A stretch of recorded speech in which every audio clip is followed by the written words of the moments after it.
Durante siglos creímos que fue en agosto, pero el propio arte y los restos biológicos nos contaron una verdad distinta.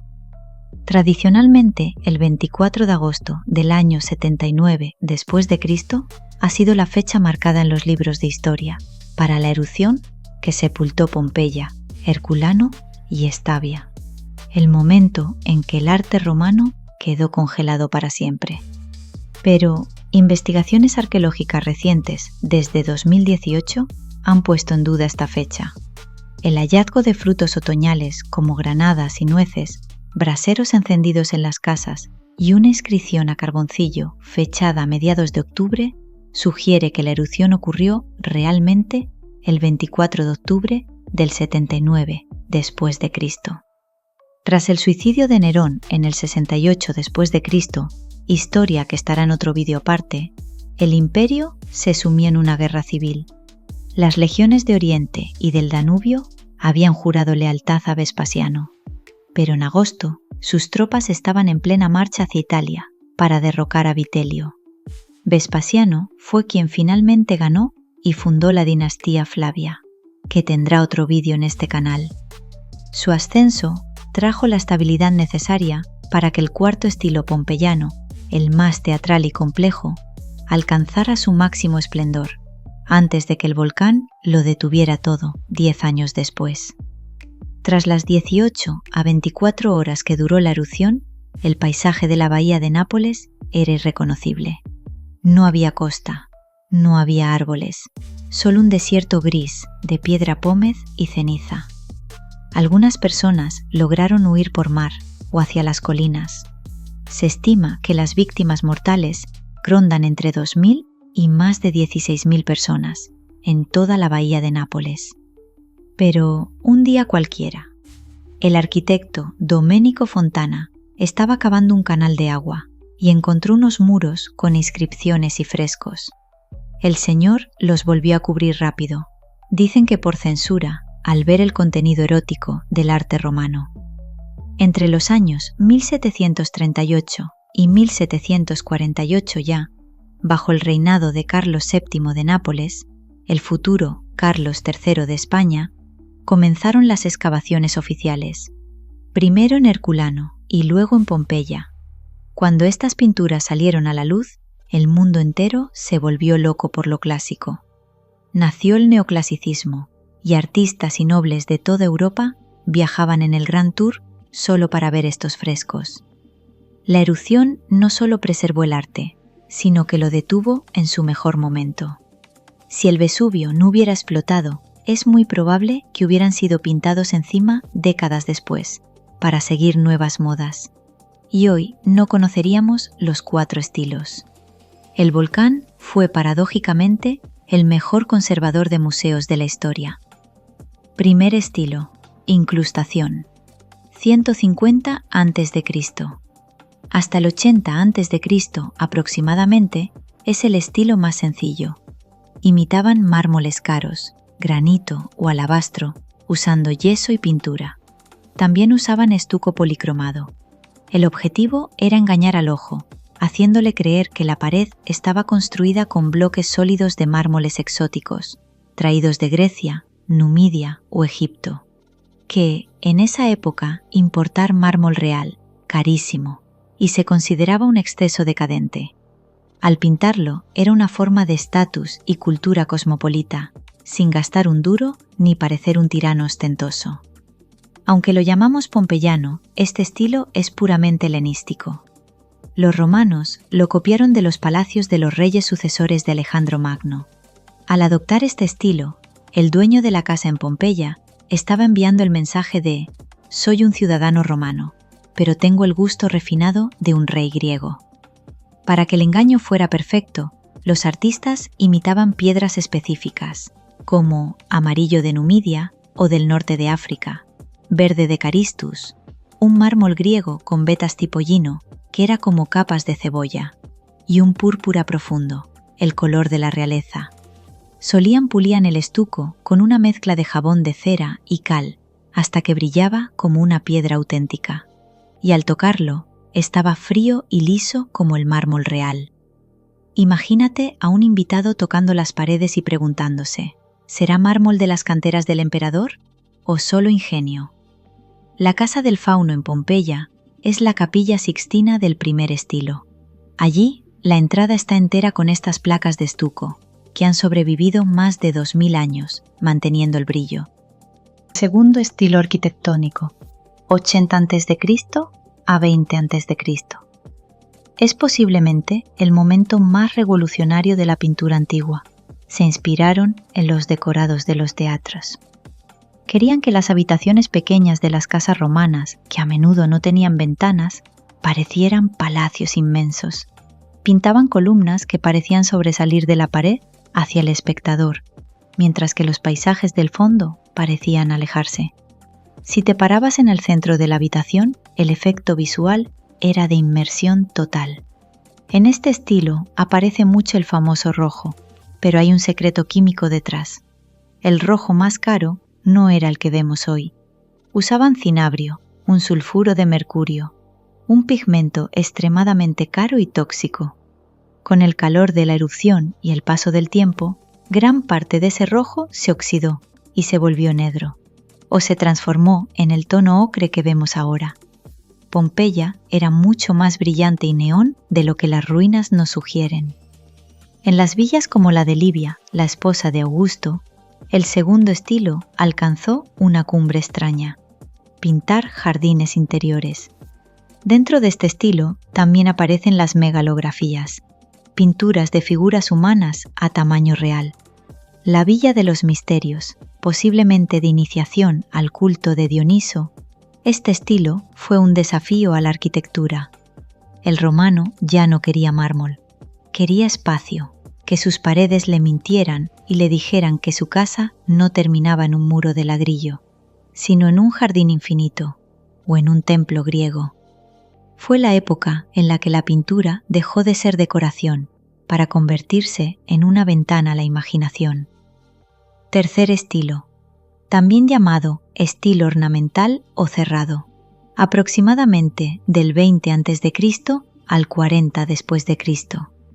Es el más refinado, extraño y antinatural de todos. Este estilo minimalista abandonó las columnas sólidas de los estilos anteriores, que se convirtieron en candelabros de metal imposibles o pequeños adornos. Eran tan finos que en la realidad no podrían sostener ni un techo de paja, pero en la pintura sostenían frontones pesados. Un estilo un poco extraño para mi parecer. El famoso arquitecto romano Vitruvio odiaba este estilo. Para él era el fin del buen gusto. Muchos de nosotros hoy es el nacimiento del diseño gráfico puro. En lugar de abrir la pared al exterior, el tercer estilo la dividía en grandes paneles de colores, planos y vibrantes, negros profundos, rojos sangre o blancos crema. Tras la derrota de Cleopatra y Marco Antonio por Augusto, Roma se obsesionó con todo lo egipcio. Este estilo es el máximo exponente de esta moda. Pintar una pared entera de negro y que brille como si fuera laca, que era carísimo y dificilísimo de mantener limpio en esas habitaciones. Como en la Villa Imperial de Pompeya, el contraste entre el fondo negro absoluto y las figuritas de colores brillantes creaba un efecto de espacio infinito pero nocturno, un ambiente de lujo supremo y misterio, un arte que no busca impresionarte con su tamaño, sino con su delicadeza, estilo y detalles que solo ves si te detienes a observar. Cuarto estilo, fantástico o barroco romano, del 40 después de Cristo a 79 después de Cristo. Aproximadamente es el estilo que estaba de moda cuando el volcán explotó, por lo que es el que mejor conservamos. Es la suma de todos los anteriores, pero con esteroides. El cuarto es caótico y teatral. Las paredes se llenan de tantas escenas que el ojo no sabe dónde mirar. Tras el terremoto del año 62 después de Cristo, que dañó gran parte de Pompeya antes de la erupción, hubo una fiebre de reconstrucción. Querían que sus casas parecieran palacios reales en tiempo récord, y este estilo permitía usar plantillas y repetir motivos decorativos. El nacimiento de la decoración en serie. La famosa casa de los Betti es el mejor ejemplo. Era propiedad de dos hermanos ex-esclavos, que llenaron su casa de este estilo. Aparecen los grotescos, que siglos después inspirarían a Rafael en el Renacimiento. Y las columnas ya no son columnas. A veces son figuras mitad humanas, mitad planta, animales fantásticos o escenas mitológicas dramáticas. Aparecen hilos de oro y decoraciones que parecen encaje de costura, mezclados con escenas de sacrificios o mitos violentos como el castigo de Dirce o Penteo, que era un contraste entre la elegancia y la brutalidad. El cuarto estilo es el Testamento de Pompeya, un estilo que no tiene miedo al exceso, que mezcla la realidad con la pesadilla y el lujo con la rapidez. Es irónico pensar que mientras los artistas daban las últimas pinceladas a estos mundos fantásticos y teatrales, la montaña que tenían detrás se preparaba para convertirlos en la galería de arte más grande y silenciosa del mundo. El cuarto estilo estaba casi recién pintado. Algunas casas estaban aún en obras cuando ocurrió la erupción, y los colores que vemos hoy en los museos son los más fieles a lo que un romano veía hace 2000 años. La fuerza devastadora que borró a Pompeya del mapa fue la que, paradójicamente, la hizo inmortal. Auguste Mau definió estos estilos en el siglo XIX. No son meramente cronológicos, sino que marcan la evolución de la decoración de interiores en la antigua Roma. Ahora que hemos recorrido estos cuatro mundos, desde la solidez del mármol hasta los delirios arquitectónicos y fantásticos, dime, si tuvieras que transformar una habitación de tu casa hoy mismo, ¿cuál de estos estilos elegirías?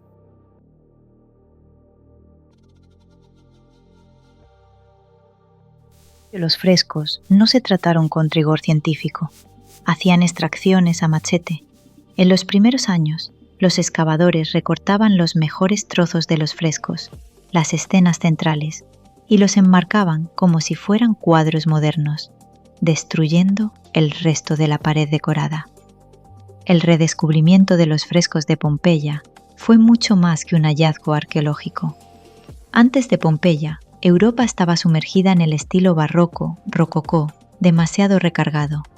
Cuando los frescos salieron a la luz, el mundo quedó fascinado por absolutamente todo: la geometría, la simetría y la elegancia romana. Esto dio origen al neoclasicismo. Artistas y arquitectos dejaron de imaginar la antigüedad y empezaron a copiarla directamente de las excavaciones. Apareció el rojo pompeyano en las paredes de toda Europa, y las mujeres dejaron los corsés rígidos por el vestido imperio que imitaba las túnicas de las figuras femeninas de los frescos, como la famosa Flora o Primavera de Stabia. La influencia llegó hasta los palacios de Napoleón Bonaparte y las casas de la aristocracia inglesa. Pero esta historia tiene su lado oscuro, y es que muchos frescos tenían una temática de iconografía intimista, especialmente en el cuarto estilo. El rey Carlos III de Borbón se escandalizó y ordenó encerrarlos en un gabinete secreto, una colección única en el mundo, custodiada en el Museo Arqueológico Nacional de Nápoles. El rey Carlos III prohibió su entrada al lugar donde guardaron la realidad cotidiana, que los siglos posteriores no pudieron procesar. Cuando las excavaciones en Pompeya y Herculano comenzaron en el siglo XIX, los arqueólogos, muchos de ellos bajo el patrocinio de la monarquía católica de los Borbones, se llevaron un susto monumental. Esperaban encontrar templos y héroes estoicos, pero encontraron frescos de arte amatorio, escenas sin censura y el arte prohibido, que para la mentalidad cristiana de 1700 y 1800 esto no era arte, era obscenidad. En 1819, el futuro rey Francisco visitó las excavaciones con su esposa e hija, y quedó tan horrorizado por el contenido erótico que ordenó que todas las piezas fueran trasladadas a este museo, que su función no era exhibir las piezas, sino esconderlas bajo llave. Estaba literalmente tapiado con una puerta de hierro, y solo se abría para hombres de la alta aristocracia. Imagínate la cara de los reyes de la época, cuando buscando estatuas de mármol blanco, se encuentran esos frescos, que para nosotros es material restringido, pero para un pompeyano era un amuleto de buena suerte. En el siglo XX, el acceso seguía siendo difícil. Tuvo una historia de aperturas y cierres. Durante la unificación de Italia, se abrió brevemente. Durante el fascismo de Mussolini, se volvió a restringir. No fue hasta después del año 2000 que se normalizó su visita. Hoy en día, es la sala más visitada del Museo de Nápoles. Soy History Blondie, y esto ha sido la historia a través de los ojos de Pompeya. Nos vemos en el próximo vídeo.